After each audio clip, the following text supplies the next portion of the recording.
Oi, tudo bem com vocês? Estamos iniciando mais um programa Integra Comunidade pela TV Votorantim e demais plataformas midiáticas. Meu nome é Ana Maria Guimon, eu sou jornalista e para você que não sabe o que é o Integra Comunidade, é um projeto que virou lei a partir do ano de 2017 que visa descentralizar as demais ações culturais aqui na cidade de Votorantim, inclusive nos bairros mais distantes.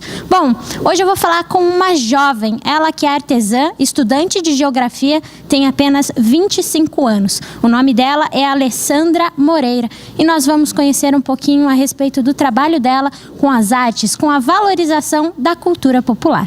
Vamos lá?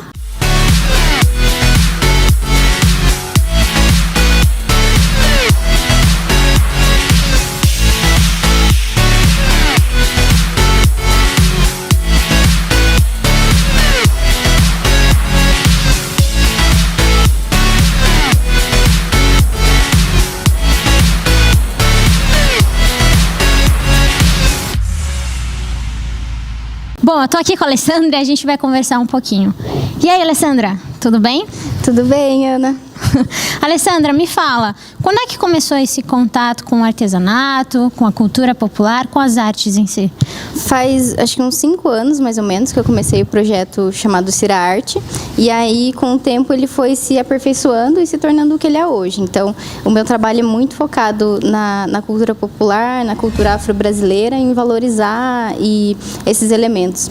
Mas a partir da iniciativa, antes de falar o que é o Cira Arte, como é que você teve essa ideia? Qual que foi o primeiro contato com a cultura popular? Você lembra? Foi através de um parente seu? Ou de um evento que você esteve? Você falou desse projeto, da pesquisa com a Folia de Reis. E como é que foi esse primeiro contato? Bom, o meu primeiro contato foi com a minha pesquisa de iniciação científica, que eu fiz o ano passado. E aí, na minha pesquisa, eu estudei a Folia de Reis em Itu, e aí como um fenômeno que representa uma resistência à exclusão socioespacial e também como um símbolo de fé, né? Porque além a questão da resistência, sim, nós da geografia colocamos assim, mas para essas pessoas é uma questão de fé, da religiosidade e tudo mais. E o Cira Arte, o que é esse projeto? Bom, com a Cira Arte, eu faço um trabalho de pintura para fins decorativos, e aí as bases são várias, assim. Mas eu costumo usar mais pratos, azulejos, mas eu faço pinturas em papel, em garrafa, tecido, enfim, várias coisas. Bom, e os materiais que você utiliza para fazer esse tipo de artesanato? Bem, como eu disse, as bases são variadas, e aí na questão dos materiais, a parte de pintura, das tintas, então a gente tem tinta PVA, acrílica, tem agora umas canetas novas que a gente usa também, e aí verniz para garantir durabilidade, enfim, é uma gama, assim, cada hora parece uma coisa nova. O que você mais gosta de fazer? A pintura, eu gosto de fazer conjuntos, então conjunto de pratos ou conjunto de azulejos, porque aí eu consigo, de alguma forma, contar uma história. Então, posso Sim. escolher uma temática, fazer uma pesquisa sobre aquilo e compor uma série de imagens para contar sobre isso. No seu trabalho, você usa bastante elementos da cultura afro-brasileira, né? Sim. Como é que você insere isso na arte que você faz? Inclusive, as festividades do Divino, a própria Folia de Reis. Como é que você põe isso em prática? Como é que você coloca isso no teu trabalho? Bem, eu acho que isso tá muito vinculado a pesquisa, mas não só no formal ali, mas tipo em toda a bagagem que eu tenho da geografia, do curso de história ou das vivências por aí que vão permitindo você ver alguma coisa, ver alguma foto ou ir a tal lugar e transpor isso para essas bases. Que legal. Você precisa saber desenhar para fazer isso? Não necessariamente, porque eu nunca fui boa em desenho, assim. Tipo, na escola eu fazia coisas medianas, mas nunca fui aquela pessoa que, nossa, que todo mundo, ai, que desenho bonito. Não, isso aí você vai aperfeiçoando com o tempo. Eu acho que o mais difícil dessa questão da pintura é você saber dos materiais. Uhum. Que aí você vai fazendo o que lhe convém, assim. Você lembra da primeira coisa que você fez? Que você conseguiu fazer? Que você tirou isso do papel e transformou num protótipo? Em relação a Cira Arte, acho que foi uma florzinha.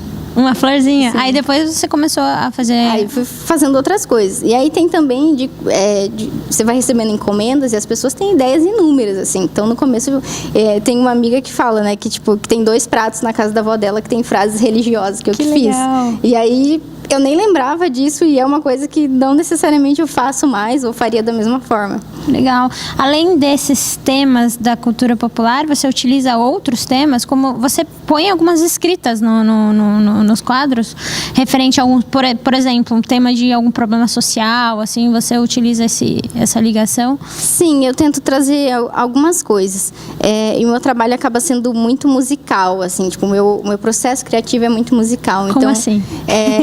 Sempre tem alguma coisa a ver com uma música. Então, tipo, se eu vou pintar alguma coisa, sempre tem alguma música relacionada. E aí saem frases dessas músicas ou de outras coisas, mas eu sempre tento dialogar com essa questão do que acontece na sociedade, Sim. ou do que eu quero representar, ou do que eu acho que falta, então eu acho necessário colocar, enfim. O que você quer passar para as pessoas? Além da informação, é claro. Bem, eu acho que com a Cira Arte e com as figuras que eu venho representando, com a questão da religiosidade afro-brasileira, de alguma forma, levar a conhecer e assim combater o racismo, por exemplo. Então, que as pessoas, através dessas peças, através do belo, do bonito, enfim, que isso, tipo, toque elas de alguma forma. Sim. Você sabe definir, é uma coisa meio difícil, na verdade, mas o belo e o bonito, já que você citou agora... Não sei, é muito relativo, completamente relativo. Como você definiria a cultura popular? A cultura popular? Uhum. Bem, a cultura popular está ligado aos grupos. Normalmente ela está não contra, mas separado de uma cultura oficial. Enfim, tá em lugares assim que a gente nem imagina. E eu acho que o legal da cultura popular é que ela se confunde na questão do material e do imaterial, do material e do simbólico. Então é uma coisa que transcende e é muito difícil apontar isso não é. Então, é muito abrangente. Exato. Legal. E você citou as músicas. Você tem alguma inspiração hoje? Hoje? Uhum. Quem que é a tua maior inspiração? De artista e também pessoal, da própria Alessandra. Musicalmente? Musicalmente e pessoalmente, né? Quem que mais te motiva hoje? Tem alguma pessoa? Pode ser alguém da família, enfim. Bem, eu gosto muito de pessoas famosas, porque gosto de pessoas famosas. Mas eu acho que, não relacionada à música, mas tem uma ilustradora que o nome é Preta Ilustra, que ela faz trabalhos incríveis e ultimamente eu ando vendo muitos stories, muita coisa dela no Instagram e é um exemplo, assim, é uma coisa que, tipo, que legal, quero seguir isso, quero acessar tais espaços. Hoje a gente estava conversando, né, em bastidores, e você citou Salvador. Sim. E eu fiquei curiosa, por que Salvador? Eu sei que é uma cidade linda, tem uma cultura muito forte. Eu nunca fui pra lá, já fui pra Bahia, pra Porto Seguro, onde todo mundo vai. Sim. Mas por que Salvador? Salvador sempre foi o sonho da minha vida. Sabe quando você é criança lá e você imagina um lugar que você quer visitar? Sim. É isso. Salvador era isso pra mim. E daí eu fui. E daí eu comprovei que é isso mesmo. E que é muito mais, assim, tipo, é o que eu falo. Salvador é uma questão de energia. Tem gente que vai pra lá e vai odiar.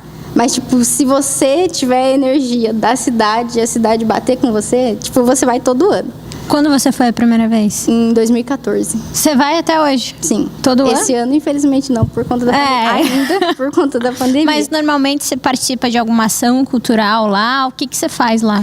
Não, por enquanto, eu só fui a passeio. Mas, em algum momento da minha vida, eu quero morar lá e... Sério? Sim. E a sua mãe, o que ela pensa disso? Ela vai junto também? Não, ela não liga muito. Legal. Mas, em relação a feiras culturais, já participou de alguma na cidade ou na região, enfim? Já, aqui em Votorantim eu participei da mostra cultural que teve, acho que em 2018, se eu não me engano, que foi sobre a consciência negra. Então, sim, tiveram vários outros artistas, Ananda Jacques, outras pessoas. Participei da Feira Afro em Itu, por acho que 2015, 2016. Teve um festival Caipira em Araçoiaba que eu participei também. Que legal, eu nunca ouvi falar Fiz nisso. algumas coisas. De trabalhos, mas como foi essa experiência? é muito legal, assim, principalmente porque eu sempre penso que o processo de criar normalmente é muito solitário, e daí você está nesses espaços e ver coisas que outras pessoas fazem, e é muito incrível, assim, é muito legal. Sim. Eu vou te fazer uma pergunta, talvez ela seja uma pergunta meio geral, mas como que você avalia a vida do artista hoje aqui no Brasil e também do artista local? Como uma estudante também de geografia, foi estudante de história, uma pessoa que está vivenciando isso hoje.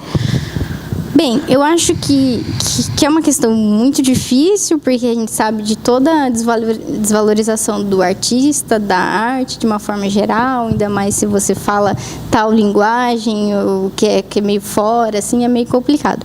Mas eu acho que a gente está vivendo um momento que, por exemplo, as redes sociais, como o Instagram, elas proporcionam que você fale para muitas pessoas, que normalmente nessa questão do local você não fala. Então, tipo, às vezes a pessoa que está do seu lado não está muito interessado em ver o que você faz. Daí tem uma pessoa lá de Salvador que gosta. É um congraçamento, né? Sim. Muito grande. Que legal. Bom, você tem um sonho? Tenho muitos. Você tem um sonho que você queira realizar logo, assim? Eu sei que a gente é movida de sonhos, de fé, enfim, mas o que te move hoje? São muitas coisas, mas eu acho que nesse momento eu quero me formar para poder fazer outras coisas, digo, da faculdade. Mas falando da Cirarte, eu quero fazer muitas coisas. Quero expor em outros lugares, em outras cidades, quero trabalhar com outras bases, com outras possibilidades.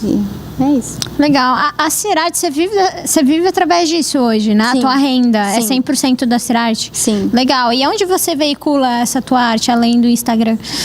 Eu tenho uma loja virtual própria, então as pessoas conseguem comprar por lá, ou elas conseguem comprar entrando em contato comigo. Então, normalmente o que está na loja é o que está disponível no momento, e aí as pessoas podem fazer encomendas também, que aí eu estou fazendo um giro bem legal com isso. Você tem um site, né, Sim, também? é uma legal. loja. Então, eu quero que você convide quem está assistindo a gente a conhecer o teu trabalho e para a gente finalizar, o que você produz até hoje, como mudou na sua vida? O que é a Cirarte, tudo isso que você construiu até aqui? Você tem 25 anos, você tem um mundão pela frente. Sim. Então, é isso, olhando para a câmera ali. Bom, pessoal, convido todo mundo a conhecer o projeto Cirarte. Então, nós estamos no Instagram, no Facebook e também temos a loja virtual, que é www.cirarte.com.br. Bom, a Cirarte mudou muita coisa e nesse momento da pandemia principalmente, porque é o que eu falo, essa expectativa que às vezes a gente tem de atingir alguém que está perto, eu falo que eu fui vender primeiro para fora e depois as pessoas de perto começaram a comprar as minhas coisas. Então, nesse momento da pandemia, eu tive essa questão muito forte, assim, e aí é muito legal, porque às vezes a gente acha que o vizinho ou o amigo sabe, ele não sabe. E daí a pessoa de outro estado, de outra coisa, está super ligada no que você está fazendo. Eu esqueci de perguntar, o que você vai expor hoje? Hoje eu trouxe alguns azulejos, trouxe alguns caderninhos que eu fiz, e daí vou fazer o passo a passo para que vocês saibam o processo de criação dos azulejos, os materiais e tudo mais. Tem algum desenho específico hoje que você queira fazer ou é surpresa? Eu trouxe uma baiana. Você trouxe uma baiana? Sim. Legal. E demora muito para fazer? Os detalhes, né? O processo em si é um pouco demorado, mas eu já trouxe uma coisa pré-pronta que é pra gente entender como é que faz. Tá bom. Bom, gente, essa foi a Alessandra Moreira. Ela que tem 25 anos, é artesã, é uma estudante e é uma pessoa que sonha muito e a gente deseja sucesso nessa nova caminhada para ela. Vamos acompanhar o trabalho dela agora. Obrigada.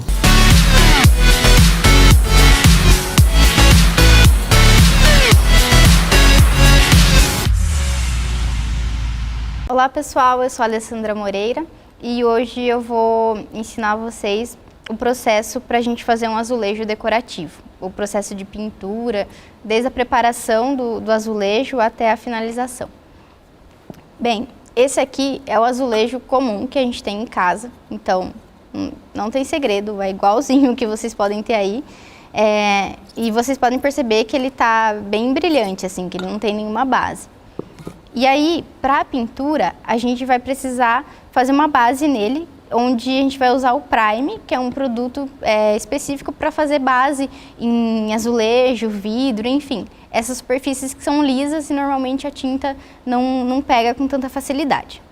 E aí, para essa preparação, a gente vai passar o Prime. Eu já trouxe pronto, só para mostrar o processo mesmo.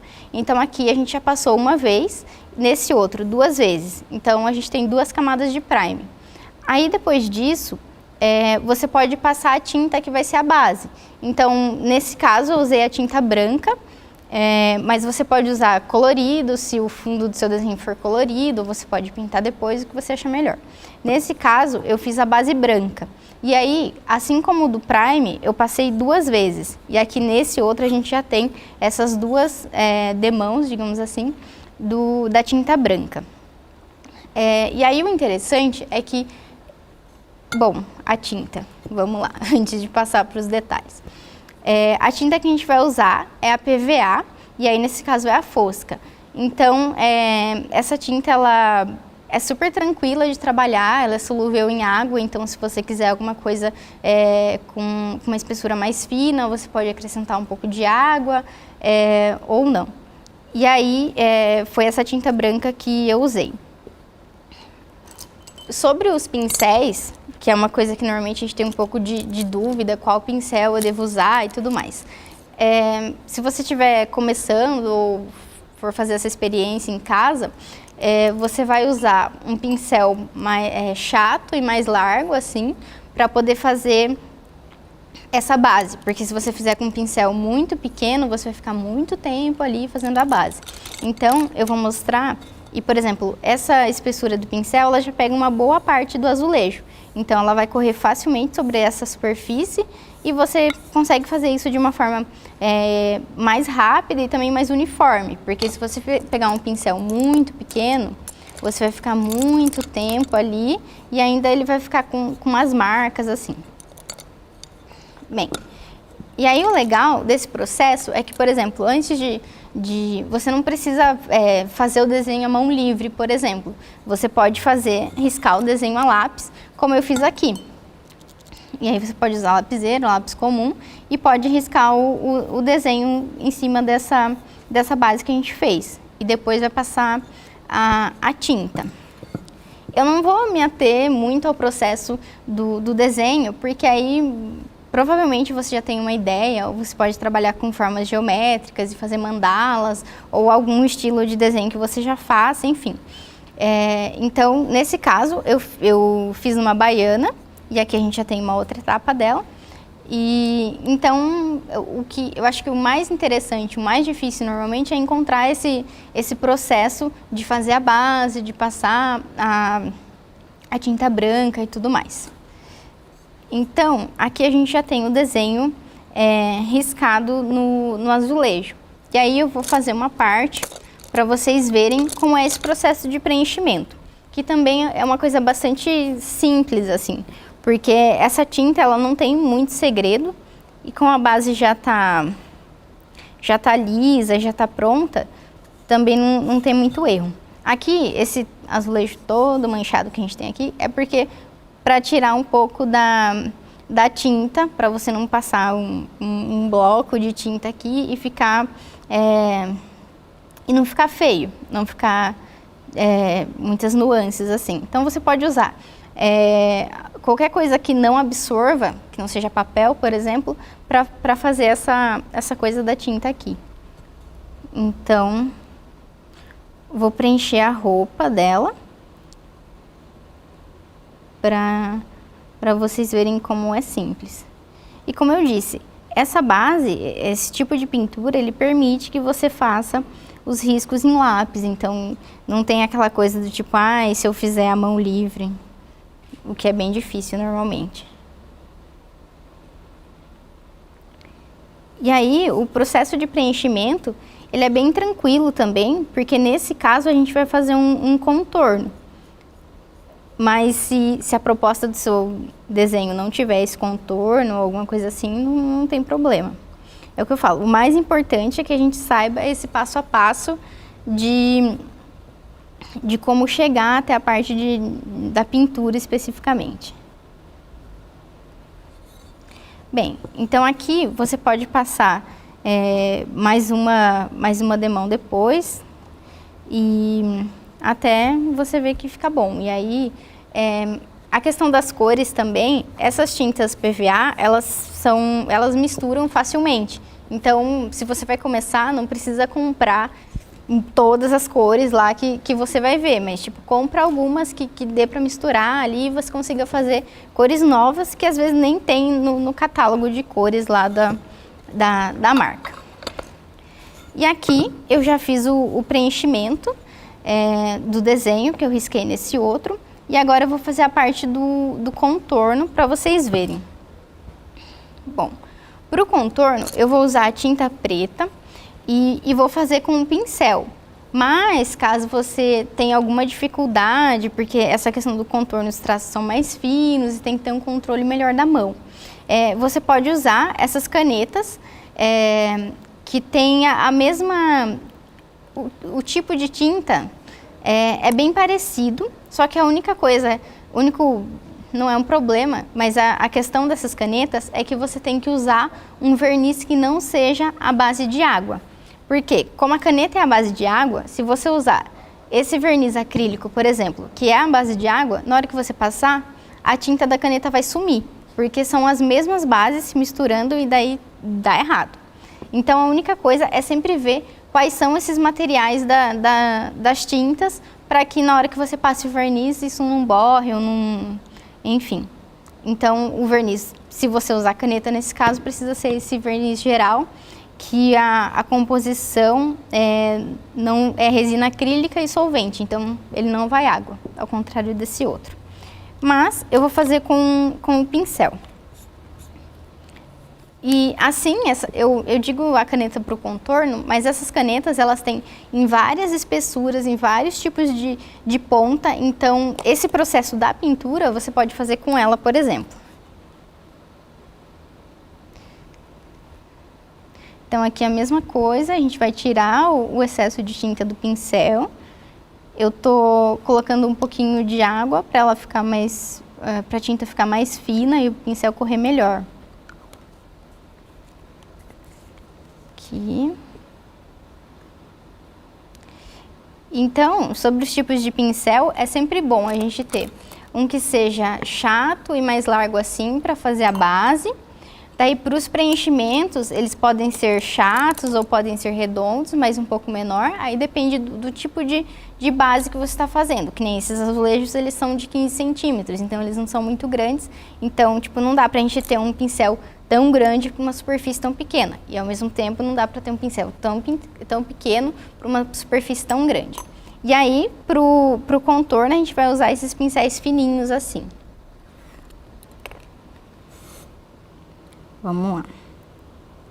Então, é bem interessante que às vezes você pensa assim, eu fiz o preenchimento, mas está meio borrado em algum canto, eu não preenchi tudo e tudo mais. O contorno, ele resolve bastante coisa e ele dá muita vida para o seu desenho, para a sua pintura. Então, ele é um processo bastante importante, assim, pelo menos nos tipos de desenho e no tipo de pintura que eu faço.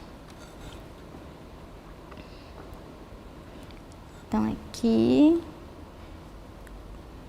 percebam como, por exemplo, essas partes que podem estar um pouco borradas, ou elas vão desaparecendo, ou o contorno ele se torna muito mais importante do que essa parte que você deixou com algum problema e tudo mais.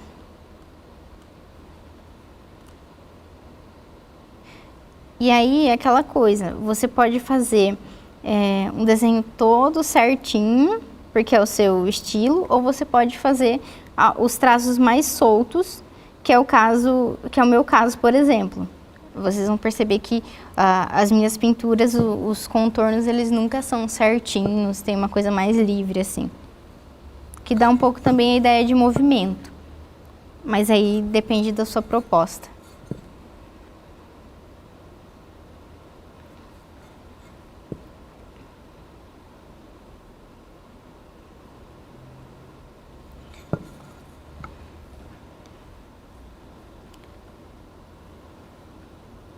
Então aqui a gente fez a parte do contorno. E aí eu vou colocar alguns detalhes, que são coisas bem tranquilas assim, mas que podem fazer muita diferença no desenho que você for fazer. Por exemplo, a gente vai colocar aqui um colar. Esse colar, ele vai ser só feito com pontinhos. Nesse caso, eu escolhi a cor amarela, então você vai colocando os pontinhos aqui. E percebam como esses detalhes, eles vão dando muito mais vida para o desenho do que quando ele estava sem contorno, por exemplo, ou mesmo quando ele está com contorno. Mas esses detalhinhos vão fazendo bastante diferença, assim. Aqui, uma pulseira.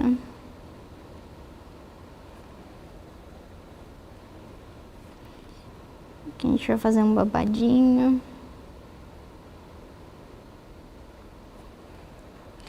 Então aqui são só pontinhos, mas que quando você olha, e principalmente se você olha mais de longe, eles fazem bastante diferença mesmo.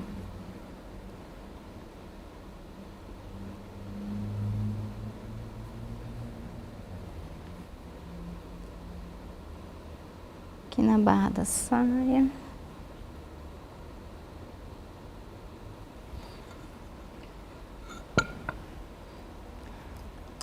Bem, esse é o processo para a gente fazer a base e a pintura. E aí, para finalização, para que esse material dure bastante, a gente usa o verniz. Nesse caso, nós não usamos a caneta, que eu falei que é a base de água. Então, tanto faz o verniz acrílico ou esse verniz geral. O verniz geral, ele acaba dando um acabamento mais brilhante, como se fosse um vidro mesmo. E o acrílico não, normalmente ele deixa o caminho do pincel, então você vai ver que fica uma questão de textura. E o geral não, normalmente quando você passa ele dá uma sensação mais de vidro, assim, e fica mais brilhante. Bom, pessoal, esse foi o passo a passo para a gente fazer um azulejo decorativo. Eu convido vocês a conhecerem o meu trabalho. Estou nas redes sociais no Instagram e no Facebook como Cira Arte, e também a minha loja virtual, que é www.ciraarte.com.br. Daí lá vocês podem conhecer o meu trabalho. Se tiver alguma dúvida sobre material, sobre alguma coisa, pode me mandar também que eu respondo pelo direct do Instagram ou mesmo por mensagem no Facebook.